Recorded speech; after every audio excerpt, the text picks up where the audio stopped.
I'm Rachel Wilson, 34, a colonel in the Air Force. When I walked into my sister Diana's wedding reception in full military dress, for stars gleaming on my uniform, the entire room froze. After being deliberately erased from the invitation list, seeing their shocked faces was worth it. My parents had rejected my military career for years, favoring Diana, who followed their blueprint. But what they didn't know was that her fiancé, Justin, that defense contractor VP they adored, had secrets. And I brought evidence that would change everything. Before I continue my story, I want to know where you're watching from today. This family betrayal changed my life forever, and if you've ever felt excluded by those who should love you most, you'll understand why I couldn't stay silent. Hit that like button if you've ever had to stand up to your family, and subscribe to hear more stories about finding strength when blood ties aren't enough.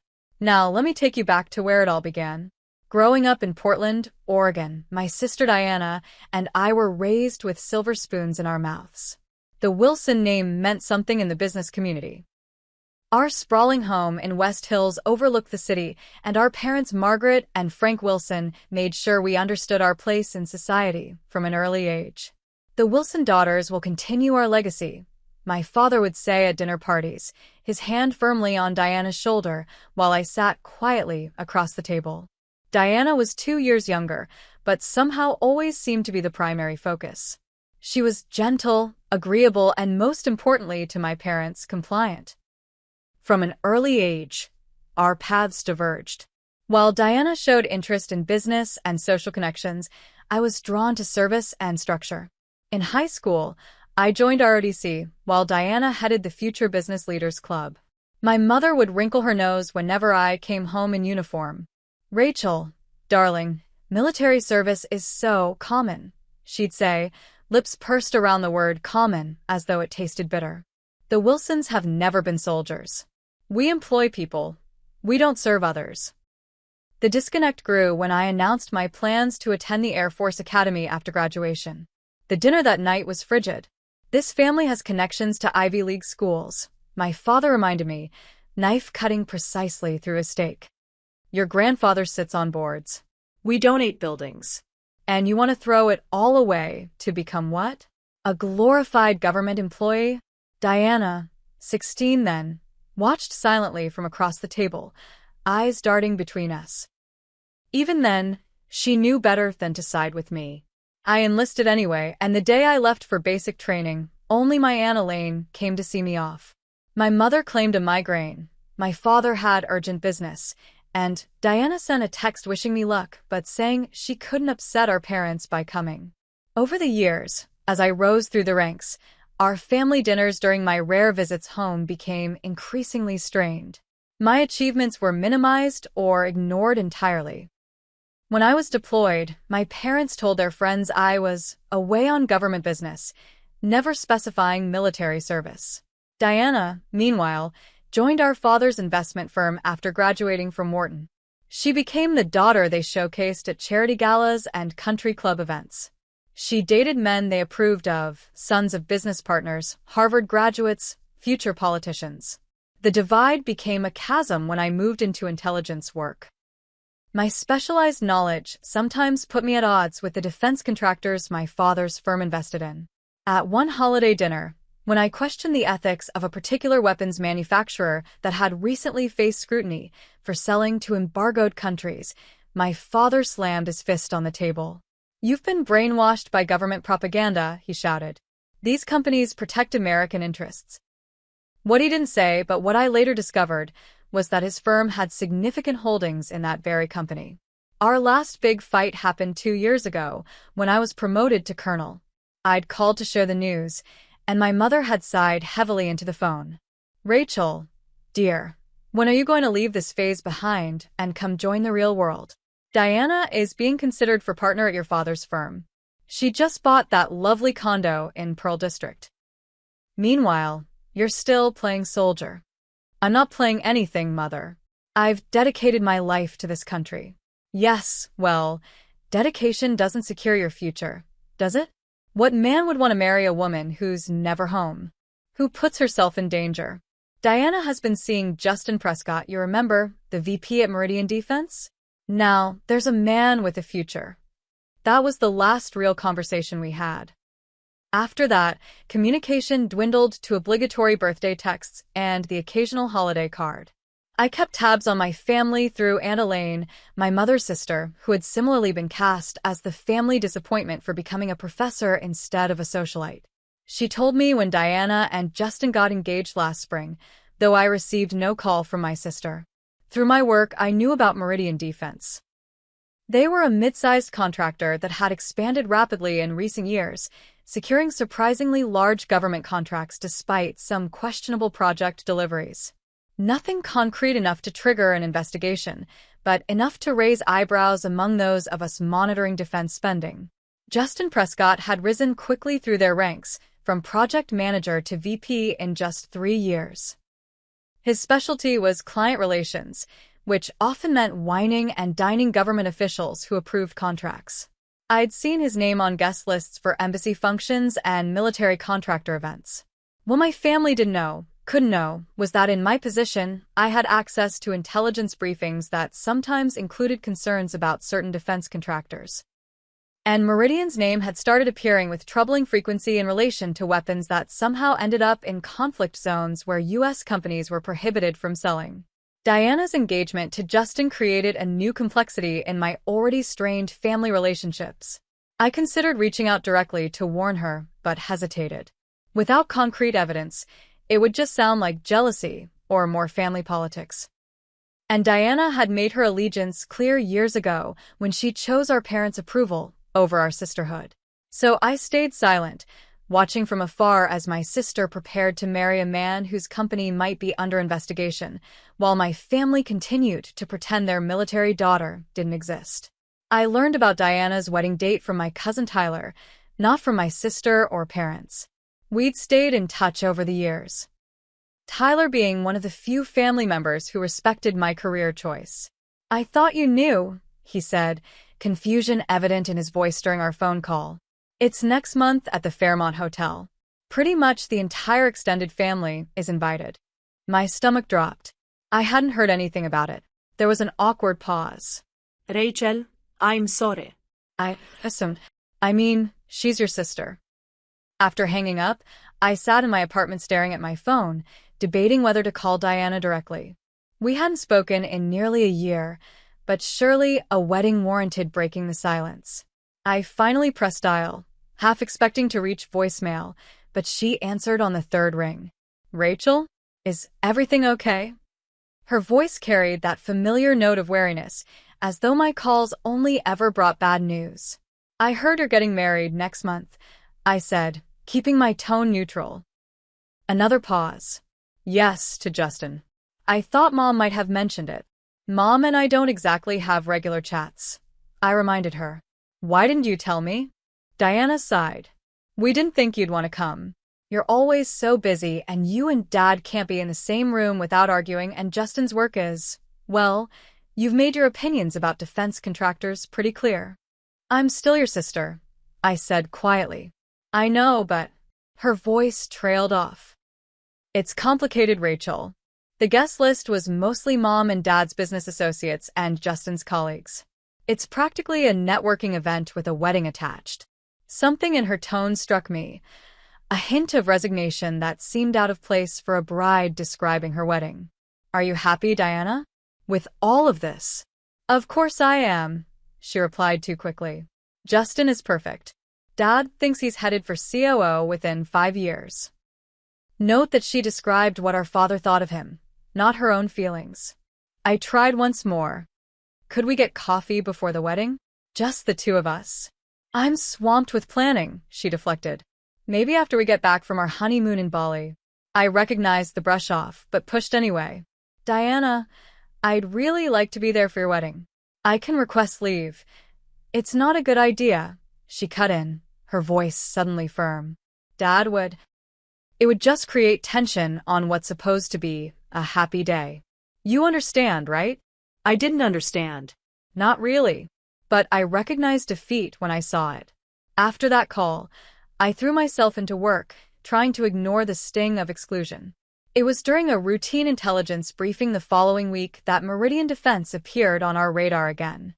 New information suggested they might be using shell companies to move restricted weapons technology to non-allied nations. Justin's name appeared in several reports as the executive overseeing these special projects. The evidence wasn't conclusive, but it was concerning enough that a preliminary investigation had been opened. I found myself in an impossible ethical dilemma, my professional duty potentially pitted against my sister's future happiness.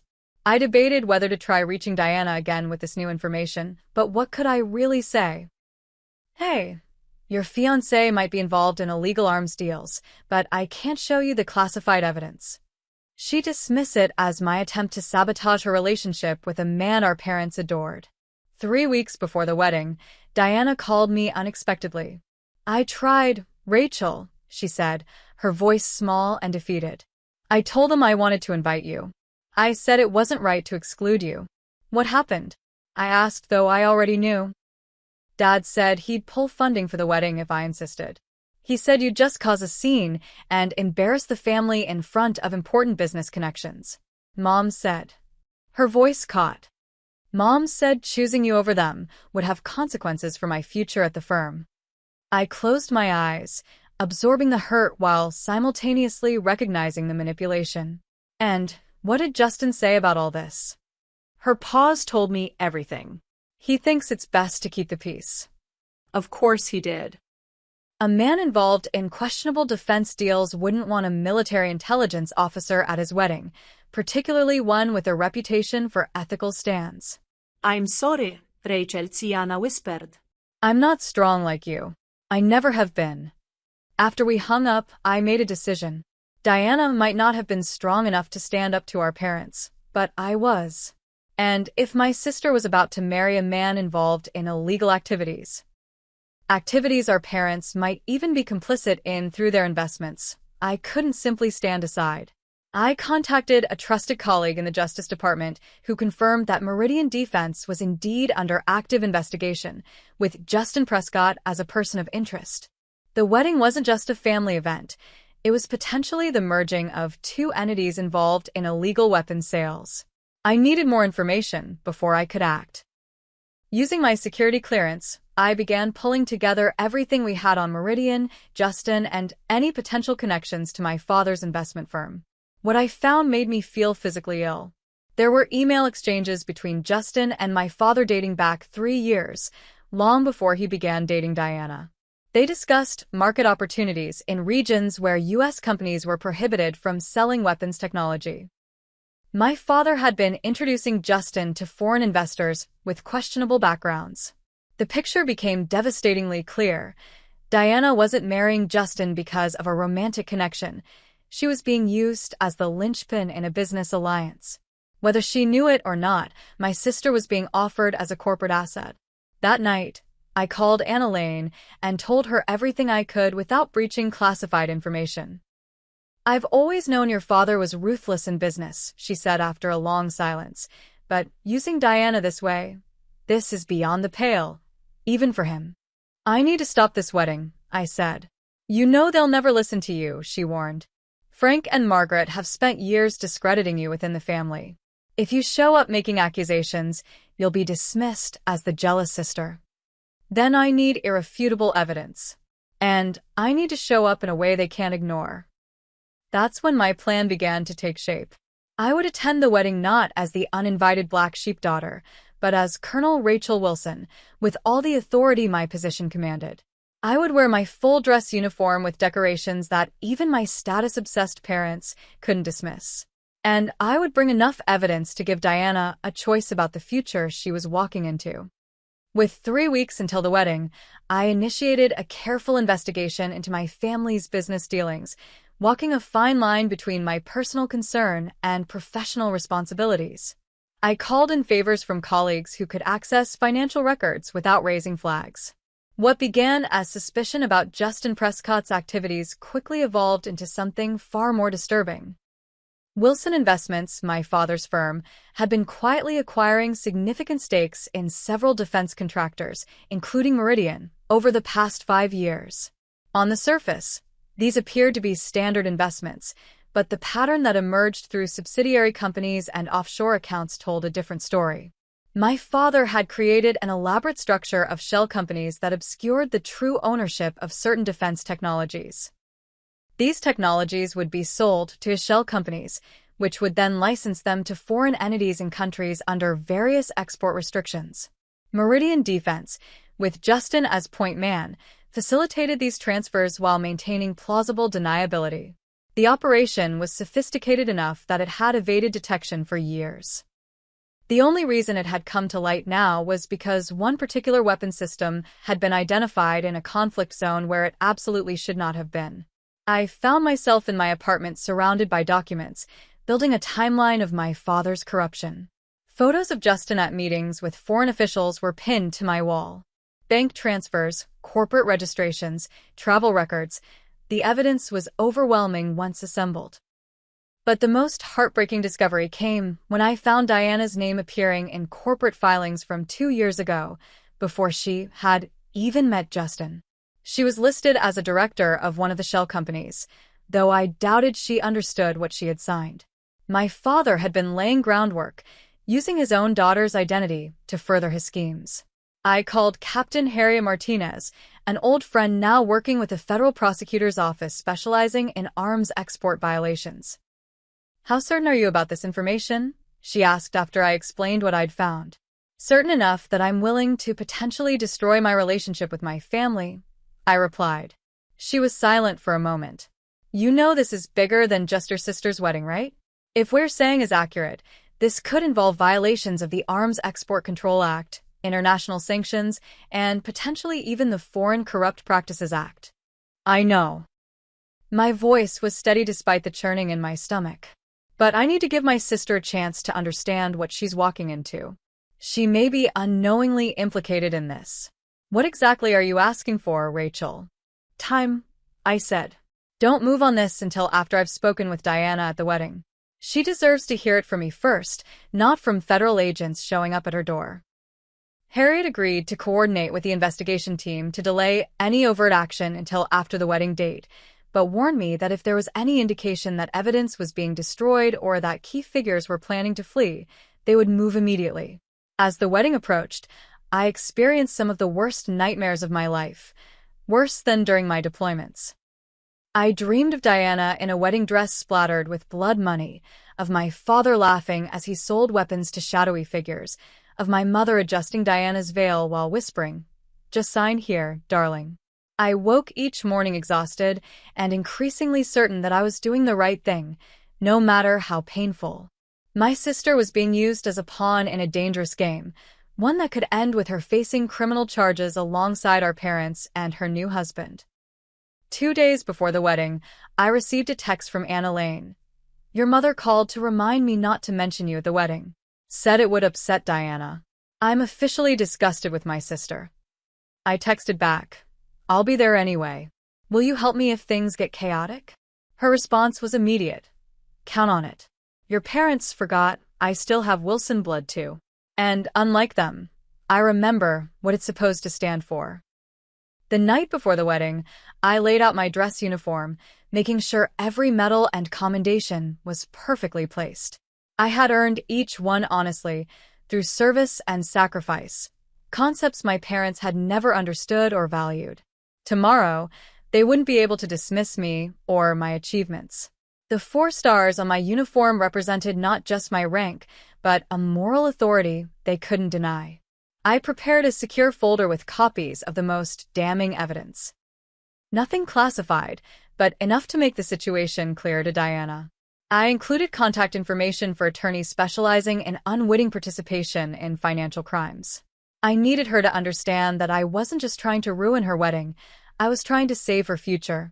As I finally drifted to sleep, I thought about Diana as she was when we were children, before our parents' expectations had driven us apart. She'd been kind and thoughtful, always making sure I was included in games and activities. Somewhere beneath the perfect daughter persona they'd forced her to adopt, I hoped that person still existed. Someone who could recognize truth when confronted with it, even if it came from the sister she'd been taught to discount.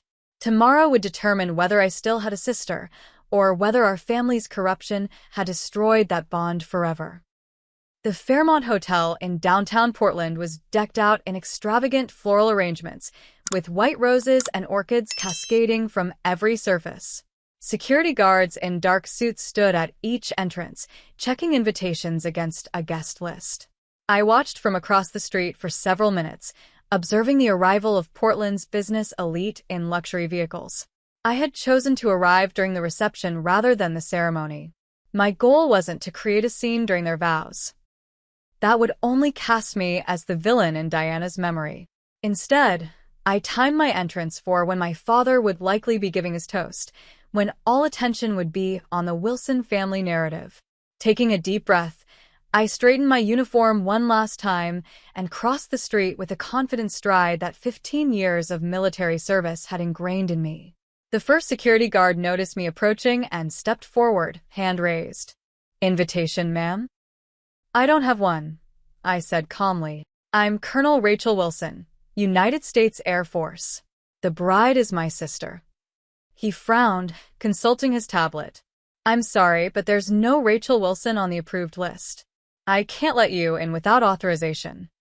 I maintained steady eye contact. "I understand you're doing your job.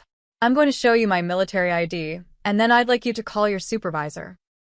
Something in my tone must have conveyed that this wasn't a typical wedding crasher situation. After examining my identification and making a quick call, he was joined by an older man in a more expensive suit, the hotel's event manager, judging by his demeanor. "Colonel Wilson, I understand there's some confusion about the guest list," he began diplomatically. "There's no confusion," I replied. "I wasn't invited. But I have urgent family business that cannot wait, concerning the legal and financial well-being of my sister." I could see him weighing his options, the potential disruption against the possibility that I was telling the truth about a serious matter. "I assure you, I'm not here to cause a scene," I added.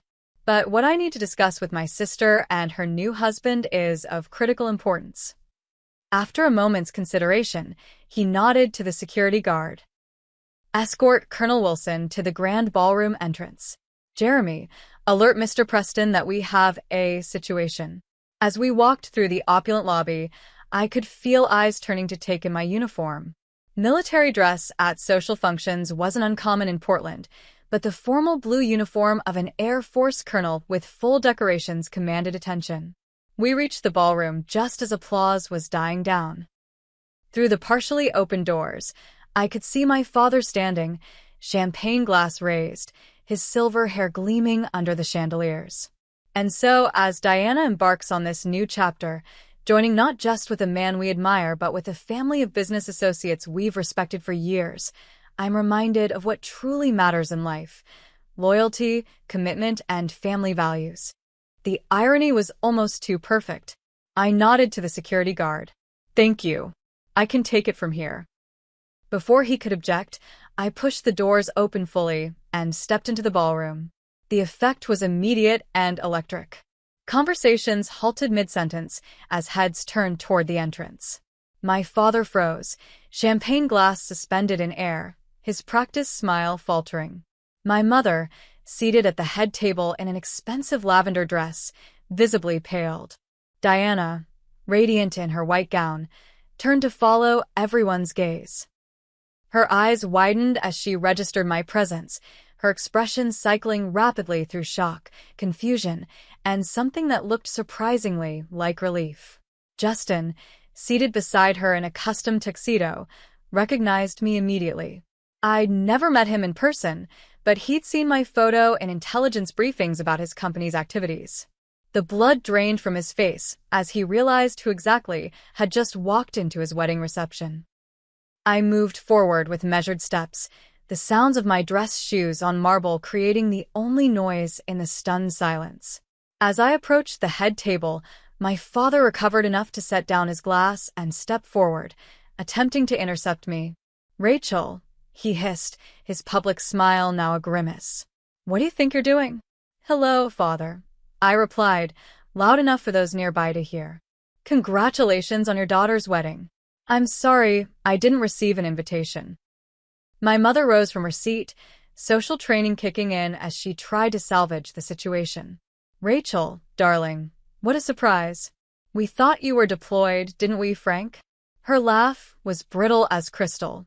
Before my father could respond, Diana stood and moved around the table, ignoring Justin's hand reaching to stop her. To everyone's surprise, especially mine, she embraced me tightly. You came, she whispered against my shoulder. When she pulled back, I could see tears in her eyes, though whether from emotion or embarrassment wasn't clear. Behind her, Justin was now standing, his expression calculating as he assessed the threat I represented. Diana, sweetheart, he called, voice honeyed but eyes hard. Why don't you introduce your sister to everyone? Such a unexpected pleasure to have military presence at our celebration. My father cut in. This isn't the time or place for family reunions. Rachel, I think it would be best if we spoke privately. I finished for him. I agree completely. Diana, Justin, mother, father, perhaps we could find a quiet room for a few minutes? The guests were now openly staring, the whispers starting to circulate. My father looked around, acutely aware of the business associates witnessing this disruption. 5 minutes, he conceded through clenched teeth. In the library room. Then you'll leave. Diana still stood close to me, seemingly reluctant to return to her place at the table. I want Anna Lane to join us, she said suddenly. My mother started to object, but Diana cut her off with unexpected firmness. It's my wedding day. If we're having a family meeting, I want Anna Lane there. From the corner of the room, Anna Lane was already making her way toward us, determination in every step of her sensible heels. As our small group moved toward the exit, my father signaled to the band, which immediately started playing to fill the awkward silence. Justin plastered on a charming smile for the guests, putting his arm possessively around Diana's waist as we walked. Just what you think you're doing? He murmured to me, smile still fixed in place. This is a private celebration. Yes, I agreed quietly. Private celebrations are exactly your specialty, aren't they, Mr. Prescott? Private celebrations with foreign military officials in countries under arms embargoes. His step faltered almost imperceptibly, but he recovered quickly. I have no idea what you're talking about, Colonel. But bringing your work conspiracy theories to your sister's wedding is a new low, even for the family outcast. We reached the library room, a wood-paneled space with leather chairs and bookshelves that had probably never been opened. As the door closed behind us, shutting out the music and chatter, the temperature seemed to drop 10 degrees. My father turned on me, facade of civility evaporating. You have exactly 1 minute to explain yourself before I have security remove you. How dare you show up uninvited and create a spectacle? I stood my ground, meeting his gaze without flinching. I think you know exactly why I'm here. The question is whether Diana knows what she's really part of. Wait, I know this part gets intense, but I have to pause for a moment. If you're feeling that tension right now as my family confrontation reaches its peak, hit that like button. Trust me, what happened next in that library room changed everything, not just for me, but for Diana too. The truth was about to come crashing down on all of us. Make sure you're subscribed so you don't miss any part of how this family revenge story unfolds. Now, let's continue with what happened when the doors closed. The library door clicked shut, sealing us into a tense silence broken only by the muffled sounds of the reception continuing without its hosts. My father positioned himself in front of an ornate desk, attempting to command the room as he would a board meeting. My mother stood beside him, her perfectly manicured hands clasped so tightly her knuckles whitened. Diana hovered near the center of the room, Justin's hand still firmly on her waist. Aunt Elaine moved to stand slightly behind me, a quiet show of solidarity. This behavior is completely unacceptable, my father began, his voice low but vibrating with anger. You've always been selfish, Rachel, but disrupting your sister's wedding crosses a line even for you. I unclasped the secure folder I'd brought and placed it on the desk. Before you continue, I think you should see what I've brought. More of your military paranoia? My mother scoffed. Frank, we should call security now. Just look. I said, opening the folder and spreading out the first set of documents. These are corporate filings for shell companies established under Wilson Investments' umbrella. Companies that exist solely to circumvent arms export restrictions. Justin stepped forward, trying to appear casual as he glanced at the papers. What is this supposed to be? Some kind of joke? These, I continued, laying out another set of documents, are financial transfers between those shell companies and certain officials in restricted countries. And these, I added, placing down surveillance photos, are you, Justin, meeting with those same officials in Geneva, Singapore, and Dubai. Diana moved closer, her wedding dress rustling as she peered at the evidence. I don't understand. What does this have to do with our wedding? Diana, honey, your sister is clearly jealous of your happiness, my mother interjected quickly. She's fabricated this nonsense to try to ruin your special day. I turned to my sister directly. Diana, Meridian Defense, Justin's company, has been selling restricted weapons technology to embargoed nations. Our father's investment firm has been facilitating these deals through shell corporations. And most disturbing of all, they've been using your name and identity on some of these corporate filings without your knowledge. Diana's face paled. What? That's not possible. I would know if. Remember those documents Dad had you sign when you joined the firm? I asked gently. The routine paperwork for your director position? Did you ever actually read what you were signing? The flash of uncertainty in her eyes told me everything. This is absurd. My father growled. You come in here with some paperwork you've cobbled together from your government conspiracy theories. I pulled out my phone and pressed play on a recording. My father's voice filled the room. Justin, the Kuwaiti intermediary is in place. Once the tech transfers through their subsidiary, we'll have complete deniability. The Wilson-Prescott connection provides perfect cover, business and family united. No one will look too closely at wedding-related transfers. My father lunged for the phone, but I stepped back, stopping the recording. I have 2 hours of similar conversations. Would you like me to play the one where you discuss using Diana's signature without her knowledge? Or perhaps the one where you laugh about how she'll be the perfect shield because she's too trusting to ask questions? Diana's face crumpled as the truth sank in. She turned to Justin, her voice barely audible.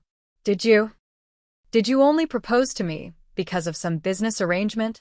Justin's charming facade slipped. Diana, don't be ridiculous. Of course I love you. Your sister is twisting things. When did we meet, Justin? Diana asked suddenly.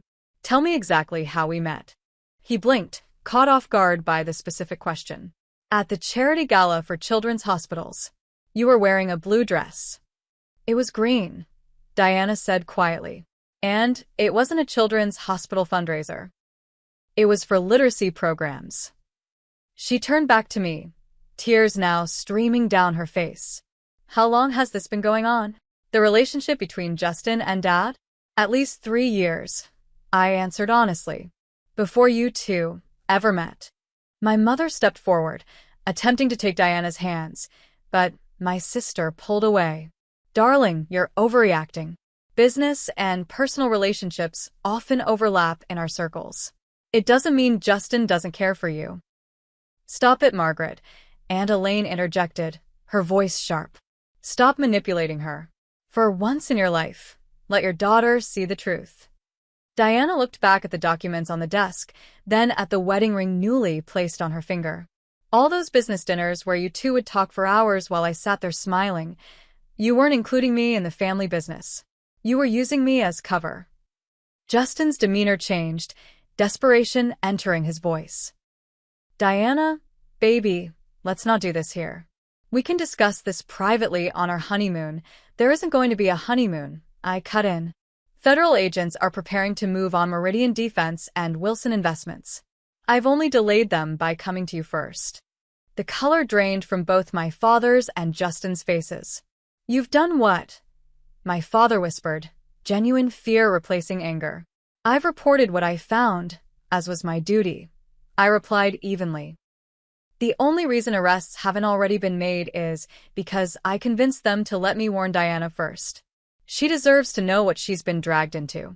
Justin suddenly bolted for the door, but Aunt Elaine moved surprisingly quickly, blocking his path. "Running looks like an admission of guilt, young man," she said coldly.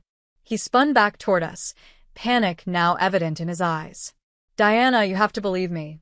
I never meant for you to be involved. Your father assured me you'd be protected no matter what." "Protected?" Diana repeated, incredulous. "You were willing to let me unknowingly participate in illegal activities that could send me to prison, and you call that protection?" My father attempted to regain control of the situation. "No one is going to prison. These are regulatory misunderstandings that our lawyers will clear up. Rachel is exaggerating the situation to drive a wedge between us, as she's always done." "The evidence isn't coming just from me," I clarified. "International intelligence agencies have been tracking these weapons. They've turned up in conflict zones where American companies are banned from selling. People have died, Father. This isn't a regulatory misunderstanding." Diana sank into one of the leather chairs, her wedding dress pooling around her. "All this time, all the times I defended you both to Rachel, and you were using me." She looked up, tears streaming down her face. "Was anything real? Was I ever anything more than a convenient pawn in your business dealings?" My mother rushed to her side. "Of course, darling. We love you. We only wanted what was best for your bank accounts and social standing," Diana finished bitterly. "Not what was best for me." Justin made another attempt. "Diana, I admit the initial introduction was arranged by your father. But what developed between us was real. You have to believe that." Diana looked at him with new eyes, clearer, harder eyes than I'd ever seen her use. "Did you know my name was on corporate documents for illegal arms deals?" His hesitation was damning. "Did you?" she pressed, rising from the chair. I knew your father had made you a director of certain subsidiaries. For tax purposes, he said. And you didn't think I deserved to know that my name was being used in potential felonies?" Her voice rose for the first time. "You were willing to let me walk into a marriage based on a lie, potentially facing criminal charges if things went wrong?" Justin looked desperately toward my father for help. My father sighed heavily, dropping the righteous indignation and shifting to his negotiation posture. "Rachel, what do you want? Money? A position in the firm? Whatever it is, we can discuss it like adults, without involving outside parties."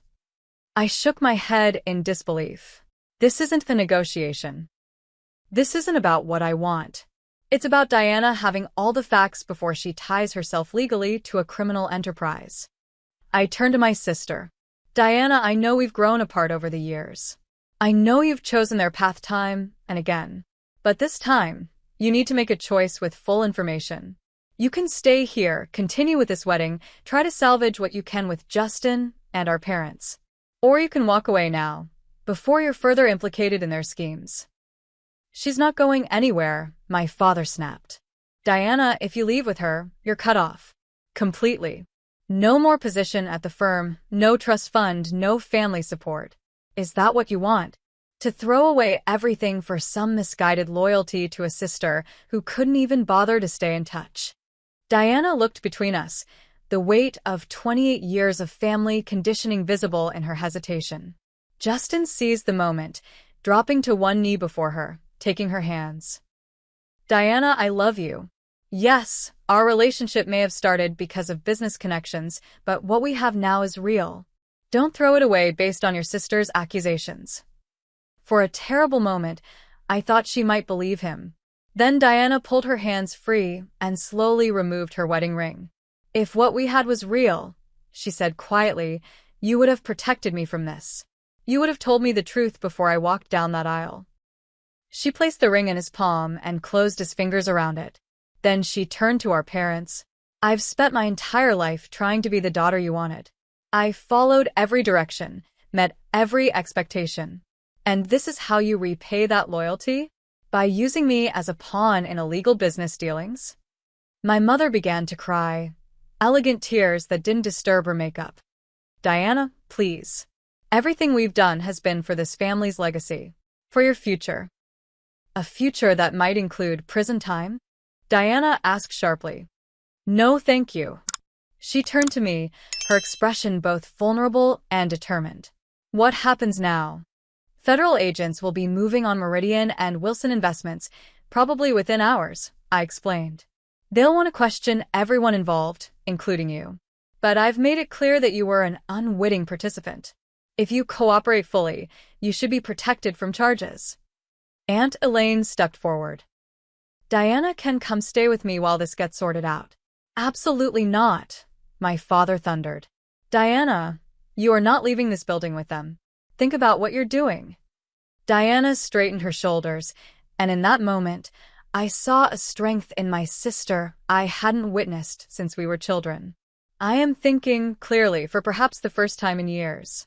She turned to me. Rachel, I want to leave. Now. Justin made one last desperate attempt, grabbing Diana's arm. You can't do this. We're married now. You have obligations. Actually, Aunt Elaine interjected with a small, satisfied smile. The marriage isn't legally binding until the license is filed, which happens tomorrow. I gently removed Justin's hand from my sister's arm.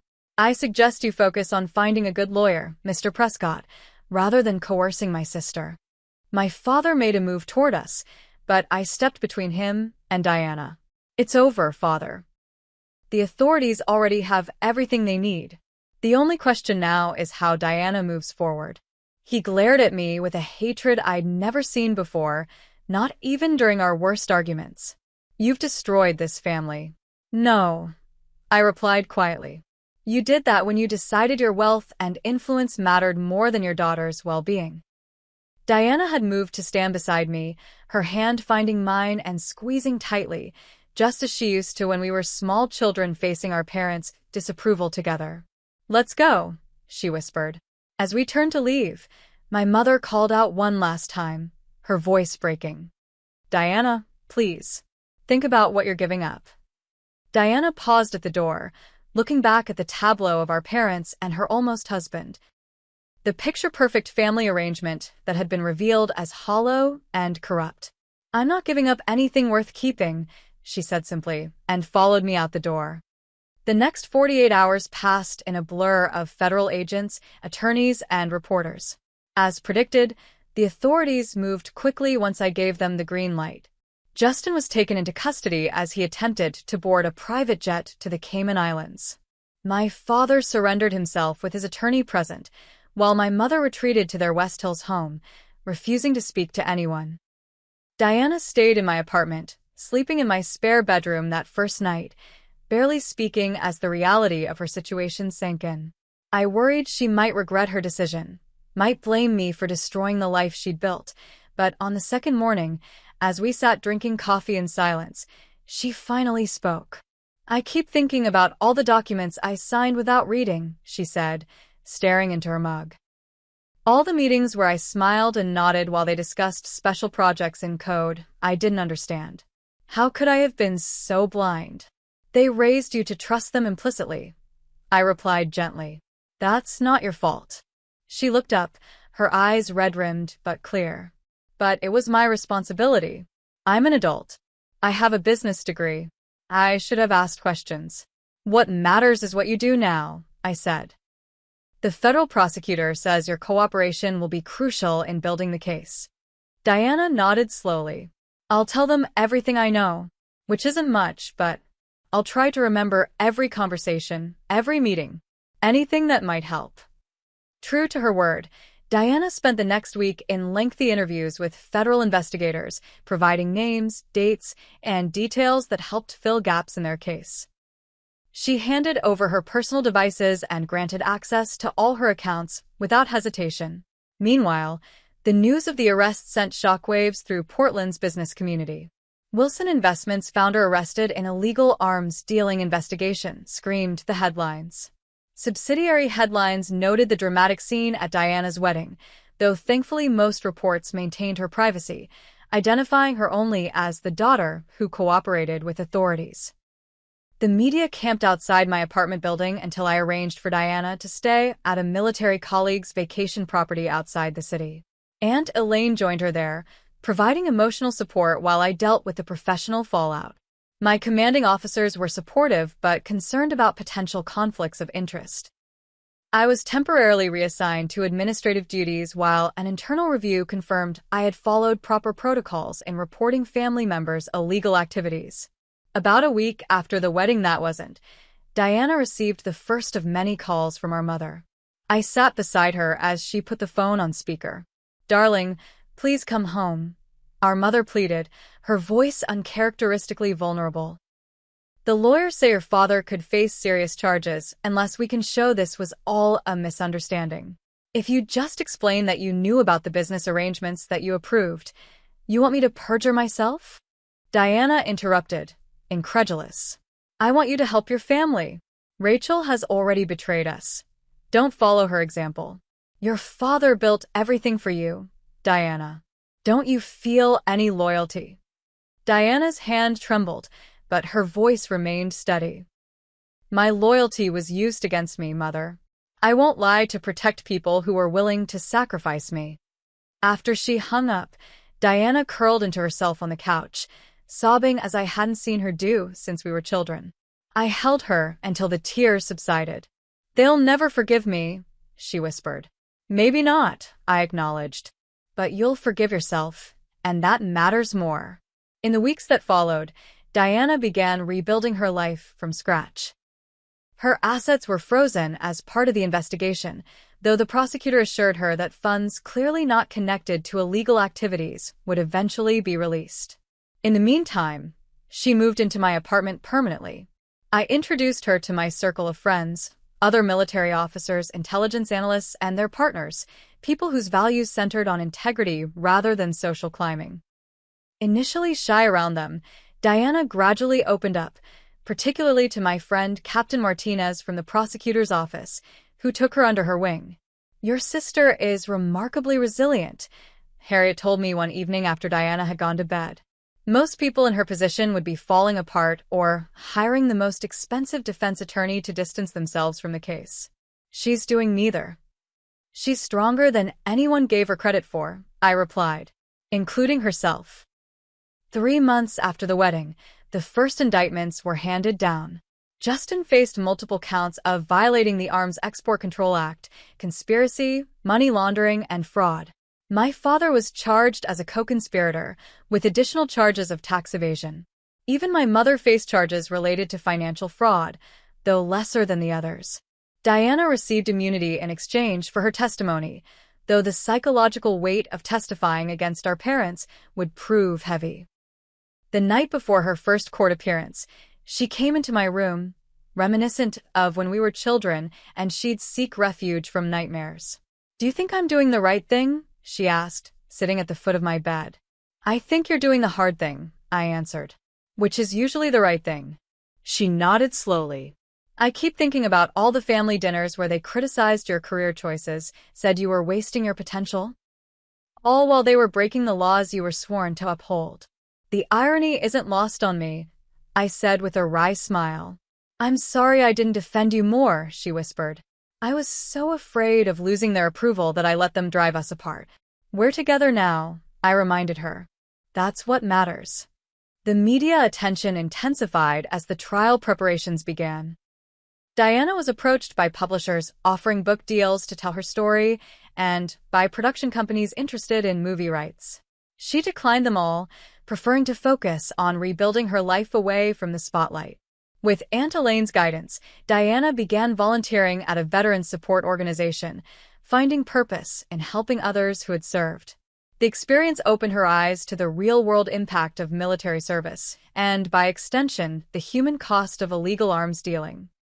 "I think I finally understand why you chose the path you did," she told me one evening as we walked along the Willamette River.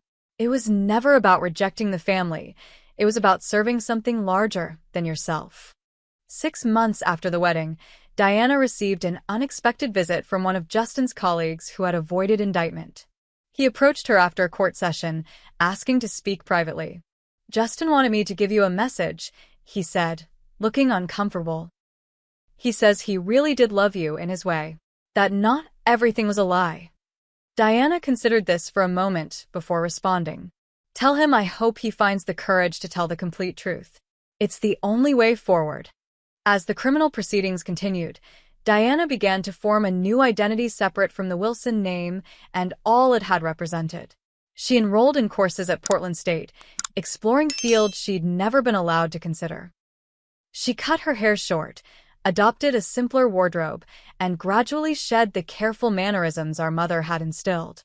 "I'm thinking of changing my name," she told me one night over dinner.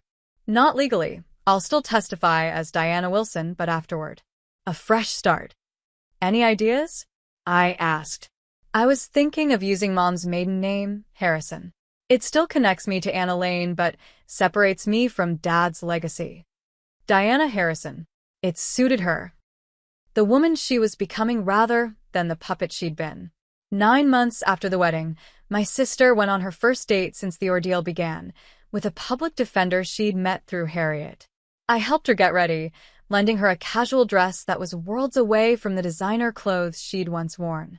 "What if he's only interested because of the case?" she fretted, applying minimal makeup. "I'm practically a true crime story now." "Mark works with people accused of crimes every day," I reminded her. "He's hardly a scandal chaser." She returned from the date with a tentative smile I hadn't seen in ages. "He didn't ask about the case at all," she reported with wonder. "We talked about books and hiking and his volunteer work teaching literacy in prisons." "Sounds promising," I observed. "He asked if you and I would both like to join a group hike this weekend." Her eyes sparkled. "I think he wants your approval." Smart man, I replied, smiling. As the 1-year mark of the ill-fated wedding approached, our parents' case moved toward resolution. My father, facing the most serious charges, accepted a plea deal that would still likely mean years in prison. My mother, claiming ignorance of the full extent of the illegal activities, negotiated a shorter sentence. The night after the plea deals were announced, Diana and I had dinner with Anna Lane at her faculty housing apartment. "I never thought it would end this way," Anna Lane said, pouring wine for us. "Frank was always ambitious, always cutting corners, but this was beyond anything I imagined." "Do you think they'll ever acknowledge what they did to Diana?" I asked. Aunt Elaine shook her head sadly. "Your parents have spent decades convincing themselves that their actions are justified. That narrative won't change easily, even with prison time." Diana, who had been quiet, finally spoke. "I don't need their acknowledgement anymore. I know the truth. That's enough." And looking at my sister, no longer the perfect Wilson daughter, but a woman finding her own path, I believed her. 1 year after the wedding that never was, I stood at attention in a ceremony at the Pentagon, receiving a commendation for integrity and service. The citation mentioned extraordinary moral courage in upholding the law even at great personal cost, a diplomatic reference to the family situation that had become something of an open secret in military intelligence circles. As the medal was pinned to my uniform, I glanced to the audience and saw Diana watching with unmistakable pride. No longer the polished society daughter our parents had crafted, my sister had transformed over the past year. Her hair was shorter, her clothes simpler but chosen with confidence, and her expression open in a way it had never been under our parents' influence. After the ceremony, Diana hugged me tightly. "I'm so proud of you," she whispered. "Not just for today, but for everything. For being true to yourself all these years when I couldn't find that courage." "You found it when it mattered most," I reminded her. We walked together through the corridors of the Pentagon, where Diana now worked in a civilian role with the Veterans Affairs Liaison Office. Her business background, combined with her newfound commitment to those who served, had made her a natural fit for a position helping veterans navigate benefits and transition programs. "How does it feel?" I asked as we exited the building. "Being back in a family business of sorts, but the legitimate kind?" She smiled, the genuine smile that had become more frequent in recent months. "It feels right, like I'm using the skills they gave me, but for something that actually matters." Later that evening, we met Anna Lane for dinner at a small restaurant in Arlington. She'd taken a visiting professor position at Georgetown for the semester, partly to be closer to us during the final phases of the legal proceedings. "I spoke with Margaret yesterday," she said as we settled at our table. She's been moved to the minimum security facility. Diana tensed slightly, but nodded. How is she? Adapting in her way. She's already identified the right people to associate with. Some things never change.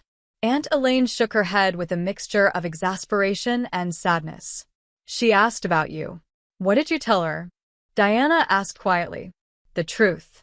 That you're building a new life. That you're working with veterans. That you seem happier than I've ever seen you. Diana absently twisted the napkin in her lap. And did she say anything about that? She said she hopes you'll visit before your father's sentencing next month. Aunt Elaine reached across the table to cover Diana's hand. You don't have to, of course. I know. Diana glanced at me. What do you think, Rachel? I considered carefully before answering.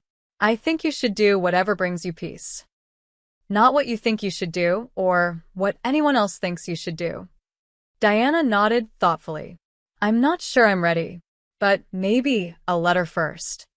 The conversation shifted to lighter topics. Aunt Elaine's students, my upcoming assignment, Diana's tentative plans to apply to graduate programs in social work. We carefully avoided mentioning Justin, who had been sentenced to 12 years after his cooperation led to indictments against higher-level executives at Meridian Defense. 2 weeks later, Diana received her first piece of mail from our mother, a response to the letter she'd finally sent.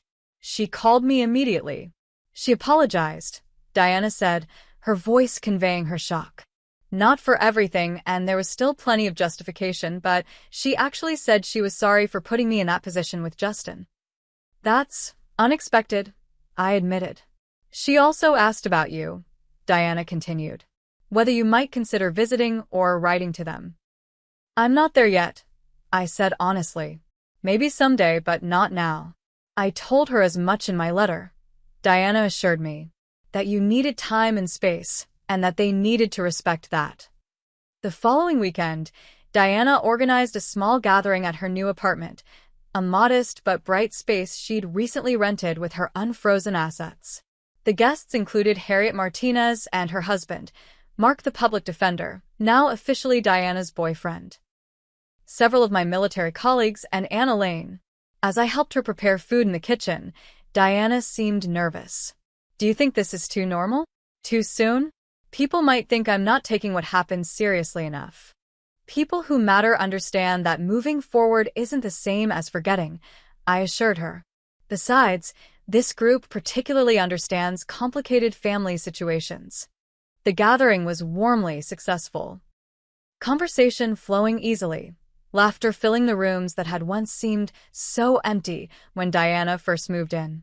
Watching my sister refill drinks and engage animatedly with her guests, I marveled at her resilience. The woman before me bore little resemblance to the carefully programmed daughter who had stood beside Justin at the altar a year ago. Aunt Elaine joined me by the window, following my gaze to where Diana was showing Mark photos from her recent volunteer trip with a veterans outdoor program. Your parents had it backwards, you know, she said quietly. They thought Diana was the malleable one, the one who would always follow their lead. And they thought you were the rebel who would never find her place. And instead, Diana found the strength to remake herself entirely when her world collapsed. And you knew exactly who you were all along. She smiled at me with affection. I'm proud of you both. The evening concluded with Mark suggesting we all gather at his family's cabin for Thanksgiving, a holiday that had always been a formal, appearance-focused affair in the Wilson household. Nothing fancy, he emphasized. Just good food and good company. Diana caught my eye, silently asking if I was comfortable with the plan. I nodded, genuinely warming to the idea of a holiday centered on gratitude rather than performance. The week before Thanksgiving, our father's sentencing was finalized, 8 years in federal prison, with the possibility of parole after 5. Diana attended the hearing alone, at her own insistence. She returned to my apartment afterward, emotionally drained but oddly peaceful. He apologized to me in his statement to the court, she said, removing her sensible pumps. Another departure from the stilettos our mother had insisted were appropriate professional attire. Said he never meant to put me at risk. Do you believe him? I asked carefully. She considered the question honestly. I believe he believes it. Dad always had a remarkable ability to rewrite history in ways that preserved his self-image. But it doesn't really matter anymore whether I believe him or not. I know who I am now, and that's what counts. Thanksgiving at Mark's family cabin proved to be exactly what we all needed. A weekend of simple pleasures far removed from the Portland society circles where we'd been raised. We hiked in the crisp autumn air, helped prepare meals in the rustic kitchen, and played board games late into the evening. Diana and Mark's relationship had deepened into something solid and supportive, while I found myself enjoying conversations with his brother Thomas, another lawyer with an interest in international policy. On the drive back to the city, Diana broached a subject we'd been dancing around. "I've been thinking about legally changing my name," she said, eyes on the road ahead. "Not to Harrison like I mentioned before, but I wondered how you'd feel if I took Bailey, after Grandma Bailey." Our maternal grandmother had been something of a rebel herself, marrying beneath her station for love and maintaining an independent spirit that had clearly skipped a generation with our mother. "I think she'd be honored," I said, genuinely touched. "Diana Bailey has a good ring to it. And we'd still be sisters, even with different last names," she added, glancing at me. "We were always sisters," I replied, even during the years when we were pulled apart. The holiday season brought a flurry of activity: Diana's graduate school applications, my preparation for a new assignment, and joint efforts to finalize the sale of our childhood home. Our mother had agreed to liquidate assets to pay restitution, and neither Diana nor I wanted to preserve the house that had been the setting for so much manipulation. On Christmas Eve, Diana and I hosted a small dinner for Anna Lane, Mark, and a few close friends. As we gathered around the table in my apartment, I looked at the faces illuminated by candlelight, this chosen family we'd built from the ashes of betrayal. Diana stood to offer a toast, her confidence a far cry from the nervous, people-pleasing woman she'd once been. "To new beginnings," she said, raising her glass. "And to the freedom that comes from facing difficult truths. A year ago, I thought my life was ending when my wedding fell apart. I couldn't imagine a future outside the path that had been laid out for me. But thanks to my sister's courage," she turned to me with shining eyes, "I found something better than the life I thought I wanted. I found my authentic self." "To authentic selves," Aunt Elaine echoed, raising her glass. As we clinked glasses around the table, I felt a deep sense of peace. The path to this moment had been painful, complex, and nothing like what I might have imagined when I'd walked into that wedding reception in my dress uniform a year ago. But looking at Diana, truly happy perhaps for the first time in her adult life, I knew that every difficult step had been worthwhile. Later, as our guests departed and Diana helped me clean up the kitchen, she paused, dish towel in hand. "Do you ever regret it?" she asked suddenly. "Exposing everything? Knowing what it would cost the family?" I considered the question honestly. I regret that it caused you pain. I regret that our parents chose their ambition over their integrity, putting us all in that position. But do I regret standing up for what was right? No. Never. She nodded thoughtfully. "I'm glad you did. Even with everything that happened afterward, I'm glad you showed up that day in your uniform with those 4 stars they couldn't ignore." She smiled, a genuine smile that reached her eyes. It woke me up from a lifetime of sleepwalking. As we finished putting away the last of the dishes, Diana checked her phone and laughed softly. "Mark just texted. He says his mother wants us both to join them for New Year's.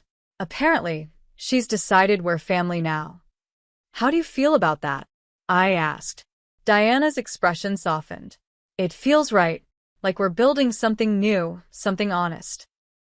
She looked around the apartment that had become our shared sanctuary during the most difficult year of our lives.